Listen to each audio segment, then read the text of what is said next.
والسلام على رسوله سيد الإنس والجان وعلى آله وأصحابه ذوي الخير والإحسان أما بعد فأعوذ بالله من الشيطان الرجيم بسم الله الرحمن الرحيم وإذ أخذ الله ميثاق الذين أوتوا الكتاب لتبيننه للناس ولا تكتمونه فنبذوه وراء ظهورهم واشتروا به ثمنا قليلا فبئس ما يشترون صدق الله مولانا العظیم۔ بارگاہ رسالت معاذ صلی اللہ تعالیٰ علیہ وسلم نے ایک بار درود پاک کا ہدیہ پیش کریں۔ اللہم صلی علی سیدنا مولانا محمد وبارک وسلم۔ اللہم صلی علی سیدنا محمد معدن الجود والکرم وآلہ واصحابہ الکرام وابنہ الکریم وبارک وسلم صلاة دائمة سرمدا ابدا۔ عزیزان گرامی اوقات، کافی لمبے عرصے کے بعد اندور میں ہماری حاضری ہے اور دارالعلوم نوری کے 50ویں سالہ اس جشن میں حاضری، لیکن ایک بات کل سے پریشان کر رہی تھی کہ کافی لوگ اندور کے کچھ کٹنگ ہمیں بھیج رہے تھے کہ اندور کے حالات خراب ہو سکتے ہیں، ایسی ویسی باتیں۔ ہم نے ان تمام چیزوں کو خیال نہیں کیا، وہ اس لیے کہ اکثر شیر کے آنے سے پہلے کتے شور مچاتے ہیں۔ میں اپنے لیے نہیں کہہ رہا ہوں، میں تو یہ آپ کے تفریح کے لیے کہا۔ توجہ،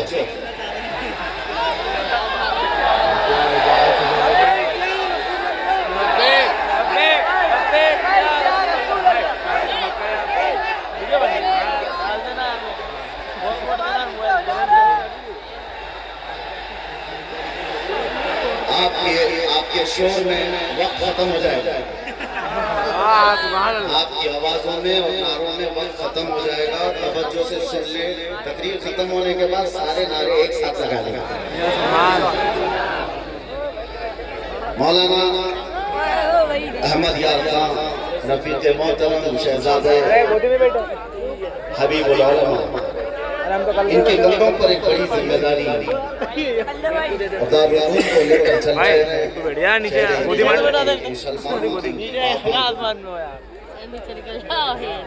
میں نے ایسے ہی کہا کہ جہاں پر اس طرح کے معاملات ہوتے ہیں، میرے عزیزوں ایک بات میں آپ سے کہنا چاہتا ہوں، یہ علماء کی محفل ہے اور دستار فضیلت، دستار عالمیت، دستار حفظ و قرأت، یہاں سے نکلنے والے علماء کی ایک کھیپ آپ کے سامنے ہے، 100 سے زیادہ علماء۔ اس لیے مجھے یہ بولنا پڑا، نہ کہ میں لطیفے کے لیے یا آپ کو جوش دلانے کے لیے نہیں کہہ رہا ہوں۔ جو لوگ یہ سمجھتے ہیں کہ ڈر کے مارے پھر دبک جائیں، ان کے لیے بولنا پڑتا ہے، ورنہ ہم اس طرح بولنے کی مزاج نہیں رکھتے۔ میں نے اسی ان سے کہا تھا مولانا سے، کیا کتوں پہ تقریر کریں؟ انہوں نے کہا نہیں، شیروں پہ تقریر کیجئے۔ بہرحال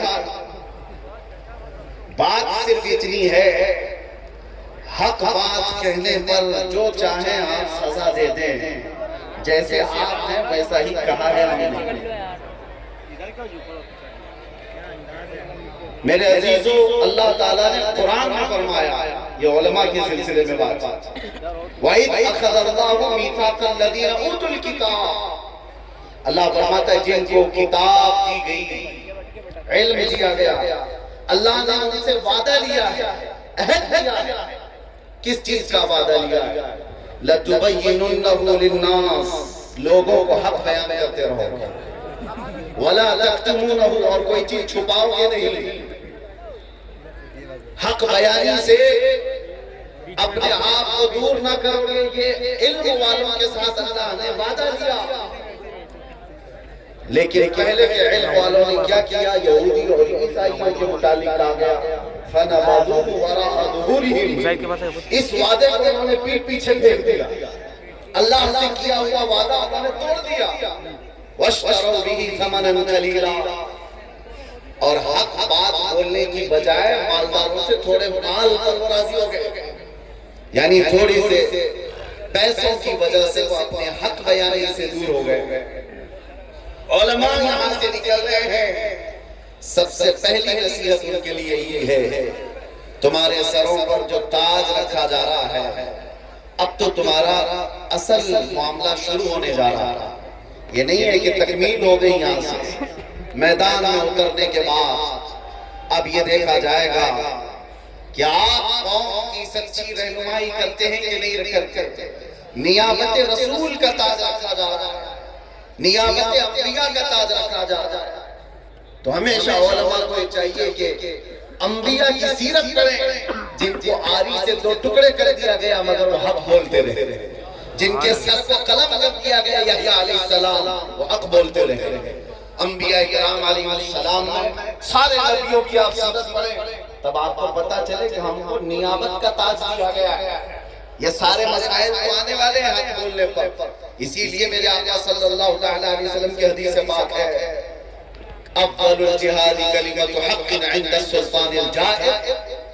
حضور پاک صلی اللہ علیہ وسلم ارشاد فرماتے ہیں سب سے افضل جہاد، لفظ سنتے ہی لوگ جو ہے آج واویلا بچا دیتے ہیں، مولانا جہاد کا لفظ استعمال کر رہے ہیں، یہ مقدس لفظ ہے، پوتر لفظ ہے۔ اگر یہ لفظ حضور کی سیرت سے ہٹا دیا جائے گا تو آدھی سیرت ختم ہو جائے گا۔ ہم بیان کرتے رہیں گے، تمہارے پھیلائے ہوئے پروپیگنڈے کی وجہ سے اصلی لفظوں سے ہم کنارہ کش نہیں کر سکتے۔ حضور پاک صلی اللہ علیہ وسلم فرماتے افضل جہاد ظالم بادشاہ کے سامنے حق بات کہنا، افضل جہاد، اور یہ علماء کی سب سے پہلی صفت ہے۔ علماء ذوی احترام جب تک اس صفت سے متصف ہوتے ہیں، اللہ تبارک و تعالیٰ ان کی زبانوں میں اثر رکھتا ہے اور ان کے کاموں میں برکت دیتا ہے۔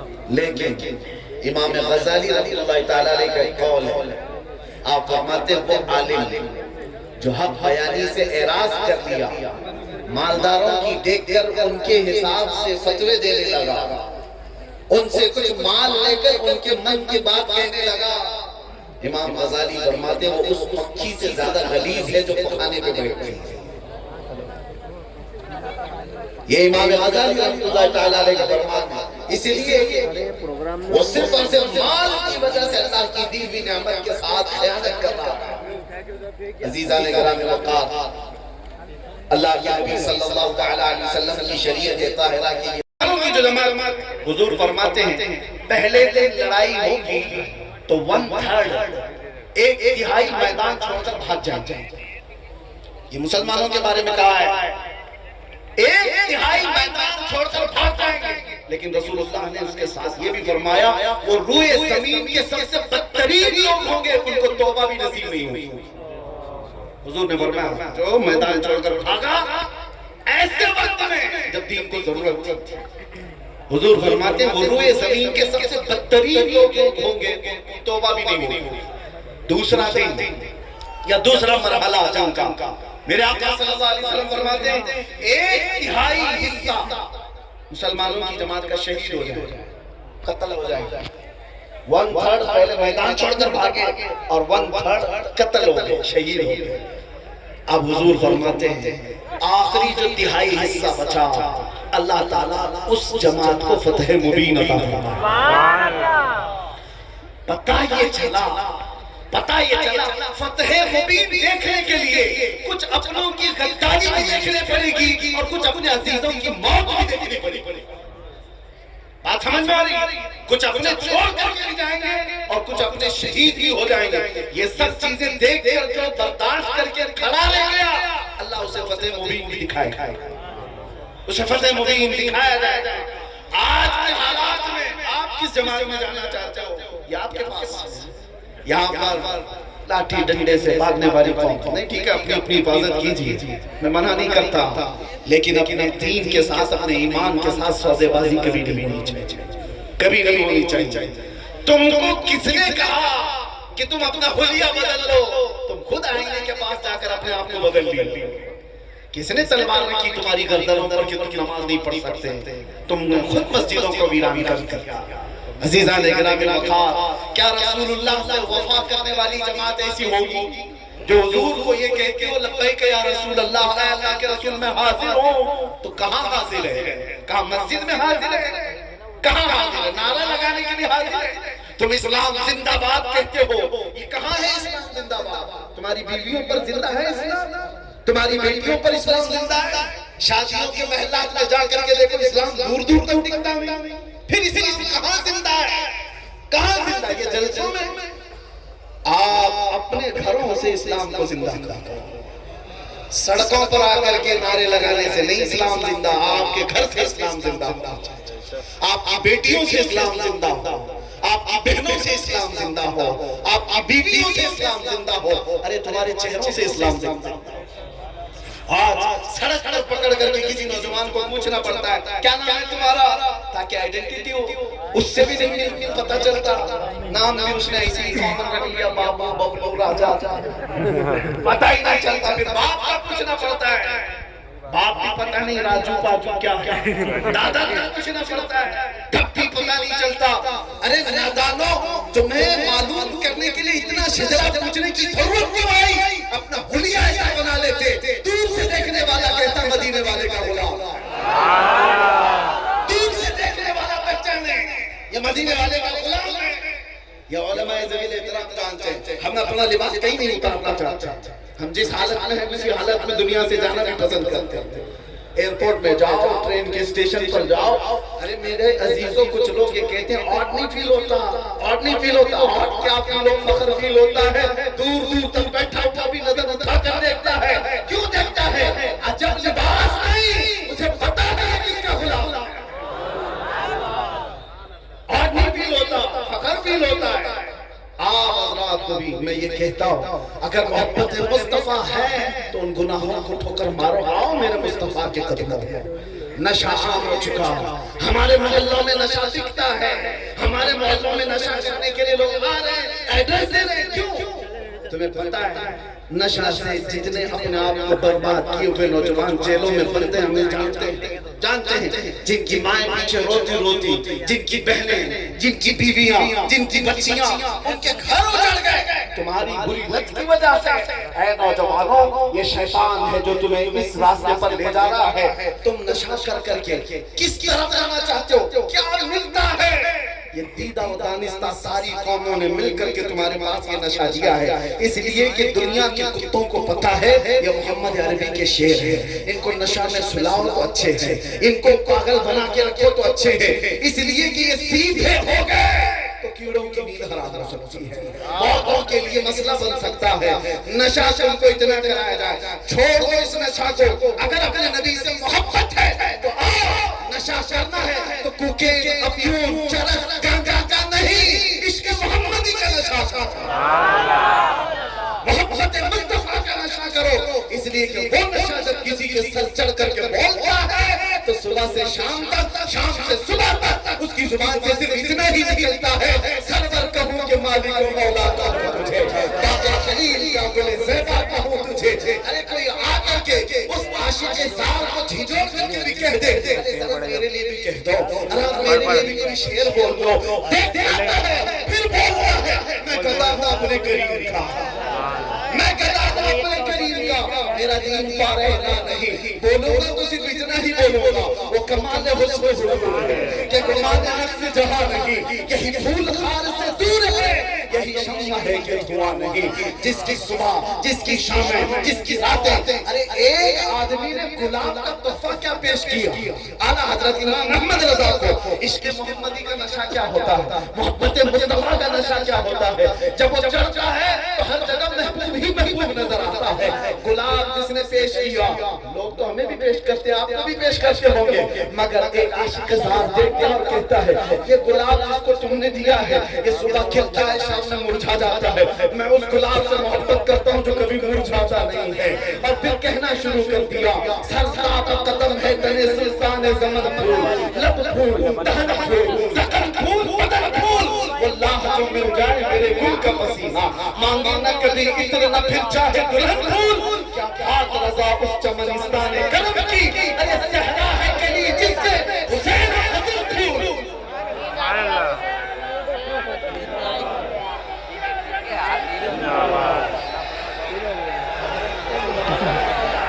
عشق محمدی کا نشہ ہو تو پھر آدمی کو دوسرا کچھ نظر نہیں آتا. اور پھر تکلیفیں کس بات کی؟ ہم نے دیکھا ہے جو نشہ میں 36 گھنٹے سوئے پڑے رہتے تھے پولیس ڈنڈے مار مار کے تھک جاتی تھی وہ اٹھتے ہی نہیں انہیں پتہ ہی نہیں درد بھی نہیں. تو میں نے یہ دیکھا دنیا میں چرس کھا کر کے آدمی اتنا ہوش ہوتا ہے اسے ڈنڈے لگتے ہی نہیں. تو یاد رکھو عشق محمدی میں جو مبتلا ہوتا ہے اسے پھانسی کی سزا بھی پتہ ہی نہیں چلتی گردن نکلنے کا انداز بھی پتہ نہیں چلتا. اسی لیے میرے عزیزوں تکلیف کس بات کی؟ عشق محمدی میں آئے تو بلال حبشی بن کر کے فخر کرے گا. عشق محمدی میں آئے. ایک بات مجھے بہت دل پہ لگتی ہے. جنگ احد میں 2 صحابہ رات کے وقت بیٹھ کر دعا کر رہے ہیں. ایک سعد بن ابی وقاص ایک عبداللہ بن جحش. دونوں بہت قریبی یار تھے بہت جگری دوست تھے. دونوں دعا کر رہے ہیں کہ کل جنگ کے میدان میں جانا ہے. اور دونوں کیا کہتے ہیں میرے بھائی میں دعا کروں گا تم آمین کہنا پھر تم دعا کرنا میں آمین کہوں گا. سعد بن ابی وقاص نے کہا ٹھیک ہے آپ دعا کیجئے. عبداللہ بن جحش دعا کے لیے ہاتھ اٹھاتے ہیں اور یوں کہتے ہیں سعد بن ابی وقاص پہلے وہ دعا کے لیے ہاتھ اٹھاتے ہیں اور کہتے ہیں اے اللہ جب کل میدان جنگ میں جانا پڑے میرے مصطفیٰ کے ساتھ میں رہو تو میرا مقابلہ کسی بڑے طاقتور پہلوان سے ہو جائے. کبھی میں اس کو دائیں سے ماروں کبھی بائیں سے ماروں کبھی سامنے سے کبھی پیچھے سے اور اس کے بعد گرا دو اور پھر کہو لبیک یا رسول اللہ. توجہ ان کے الفاظ کی ترجمانی کر رہا. خواہش یہ نہیں کہ چھوٹ کر کے کہیں نہیں تھوڑا سا انگلی کٹا کے شہیدوں میں نام لکھا. خواہش تو دیکھو کہ بڑے سے بڑے کسی سے مقابلہ ہو جائے. اور دوسرے صحابی عبداللہ بن جحش کہتے ہیں میں آمین کہا تمہاری بات پر اب میری دعا پر آمین کہو. عبداللہ بن جحش کہتے ہیں اے اللہ کل میدان جنگ میں جانا پڑ جائے اور حضور کی محبت میں اگر میدان کارزار میں پھنس گیا تو ایسا ہو میری خواہش اے اللہ میری خواہش یہ ہے کہ تیرے دشمن کبھی مجھے سامنے سے مارے کبھی پیچھے سے مارے کبھی دائیں سے کبھی بائیں سے یہاں تک کہ میرے جسم کو ٹکڑے کر دے اور ہر ٹکڑے سے میں تیری محبت کا اعلان کروں تیرے نبی کی عظمت کا اعلان کروں. وہ دعا کرتے رہے دونوں ایک دوسرے کی دعا پر آمین کہہ رہے تھے. سنو حدیث میں موجود ہے جنگ شروع ہوئی احد کا میدان ہے شام ہو گئی جنگ جو ہوئی وہ سارے حالات آپ نے سنے ہوں گے. اس میں 70 صحابہ شہید ہوئے تھے. وہ فتح سے ہمکنار جنگ شکست میں تبدیل ہو گئی. بعد میں ہوا کیا سعد بن ابی وقاص کی بھی دعا قبول ہو گئی تھی اور عبداللہ بن جحش کی دعا بھی قبول ہو گئی. سعد بن ابی وقاص ایک بہت بڑے پہلوان کے مقابل میں آئے اس کو مارا جیسے ان کی دعا تھی گرایا اور اس کے سینے پہ کھڑے ہو کر میرے نبی کی عظمت کا اعلان کیا. دوسرے شام ہو گئی تو سعد بن ابی وقاص نے پوچھا میرا بھائی عبداللہ بن جحش کسی نے دیکھا ہے میرا قریبی جگری دوست؟ صحابہ نے کہا وہ تو شہید ہو گئے. تو ان کو بڑا غم ہوا بہت قریبی یار تھا بڑا جگری دوست تھا. کہاں ہے ان کی لاش؟ پتہ ہے میرے عزیز سعد بن ابی وقاص کو صحابہ لے کر کے گئے تو عبداللہ بن جحش کے جسم کے 80 ٹکڑے ہو چکے تھے. 80 ٹکڑے ہو چکے تھے ٹکڑے بدل چکے تھے. ان کو جمع کیا گیا سر سے تھا.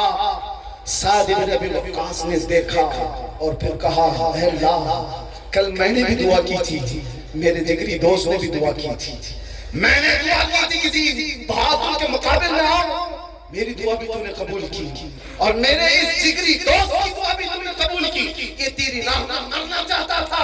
اب صحابہ سے کہتے سعد بن ابی وقاص جو جملے کے لیے میں نے پورا واقعہ سنایا جس کے لیے میں یہ حدیث سنایا آپ کو سعد بن ابی وقاص کہتے ہیں لوگوں سنو دعا تو میری بھی قبول ہوئی دعا تو میرے دوست کی بھی قبول ہوئی لیکن میں آپ کو بتاتا ہوں عشق محمدی میں مارنے کا ایک مزہ ہے وہ الگ ہے. محبت مصطفیٰ مر جانے کا مزہ کچھ اور